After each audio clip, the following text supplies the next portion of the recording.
अब overhead sign board जो है उसका साइज अगर देखेंगे, टेक्स्ट हाइट लोअर केस का जो हाइट है वो कितनी है, text height of upper case मतलब जो बड़ी कैपिटल स्मॉल लेटर के यहाँ से हम बात कर लेते हैं, जो लोअर है उसको 330 mm होना चाहिए, और जो कैपिटल लेटर है, जो मतलब जो भी कोई भी अगर डेस्टिनेशन का नाम स्टार्ट, जैसे आगरा ही अगर हम ये सपोज करें तो ए कैपिटल होगा, तो ए क्या होगा, उसका जो आपको ये रखनी है हाइट रखनी है उसको है 460 mm रखनी है, ठीक है।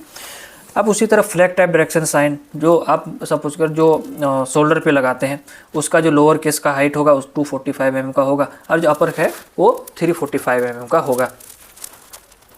अब थिकनेस जो हम ये करेंगे, थिकनेस हाइट आपको बता दिया जो हाइट कितनी रखनी है, ठीक है। अब उसकी थिकनेस भी तो होती है, कितनी रखनी है उसकी मोटाई, तो वो है लोअर जो है लोअर केस मतलब जो स्मॉल लेटर है वो आपको 50 में रखना है, 50 mm, और जो अपर केस है वो 60 mm रखना है। ये जो है हिली ट्रेन में है। सेम उसी तरह प्लेन रोड मतलब अदर देन जो हिली मतलब पहाड़ी एरिया को छोड़ के जो आप जो भी ऐसे नॉर्मल रोड है उसको बोलते हैं प्लेन या रोलिंग ट्रेन, ठीक है। तो उसमें जो ओवरहेड साइन बोर्ड है उसका जो हम टेक्स्ट साइज रखेंगे लोअर केस का वो है 380 mm, और अपर केस मतलब जो कैपिटल लेटर रखेंगे वो 530 mm का हाइट रखेंगे। हाइट ये मैं बात कर रहा हूँ एक्सप्रेस वे की, ठीक है।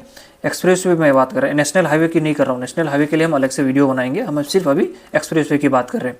अब उसी तरह फ्लैग टाइप डायरेक्शन का 270 mm होगा, फिर 380 mm होगा, ठीक है। तो ये जो है इस टेबल के अकॉर्डिंग जो है उसकी साइज की साइन बोर्ड का जो अपर एंड लोअर केस का